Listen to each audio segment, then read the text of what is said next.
ये टूटा हुआ दिल है बचा, क्या मांगू रब से मैं क्या पता। सब कुछ छिन जाएगा हमारे हाथ से अगर तेरे करतूतों का पता चल गया। अरीश वाकई वापस आ रही है। मेरी और अरीज की तलाक हो चुकी है। समीन का एक ऐसा वीक पॉइंट मेरे हाथ लग गया जिसको सुनते ही इदरान उसको अपने हाथ से पकड़ के बाहर निकाले। हाँ, वो इरा से जरूर मिलना चाहती है। फिर अपनी माँ से मिलेगी तो यूं समझे कि हमारे दुबई वाले ऑफिस को आपकी सर्विसेज की जरूरत है। अब आया ना ऊंट पहाड़ के नीचे। रिस्क मुझसे दूर हो जाएगी।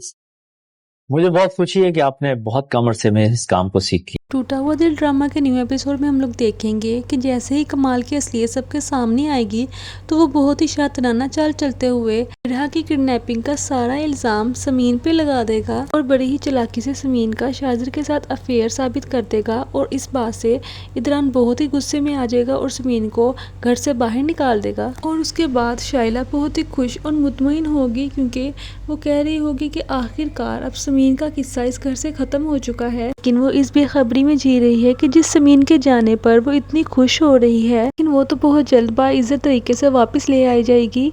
लेकिन उसकी अपनी ज़िंदगी में बहुत बड़ा तूफान बर्पा होने वाला है। दूसरी तरफ कमाल इस बात का पक्का इरादा करके बैठा होगा कि वो शाइला की सारी जायदाद बेचकर बाहर के मुल्क फरार हो जाए। इसके इन्होंने काम को सरअंजाम देने के लिए वो बुटीक को सेल करने के लिए बहुत से इन्वेस्टर से रब्ता कर रहा होगा ताकि ये लेन देन के मामलात बहुत ही ज़्यादा खामोशी से हो जाएं। और फिर कमाल ये प्लान करेगा कि वो शाइला की बुटीक और उसका आलीशान फ्लैट 20 करोड़ का सेल करके दुबई भागने का सारा मंसूबा तैयार कर लेगा। लेकिन ऐन वक्त पर पुलिस कमाल को इरा की किडनैपिंग केस पे आकर अरेस्ट कर लेगी। कमाल का सारा खेल एक ही बार में तबाह बर्बाद होकर रह जाएगा। और फिर जब शाइला को सारी हकीकत का अंदाज़ा हो जाएगा तो उसे बहुत ही अफसोस होगा कि जिस कमाल को उसने फर्श से उठाकर अर्श पे बिठाया था उसी ने उसको धोखा दे दिया। और ऐसे ही शाइला की अकल ठिकाने आ जाएगी।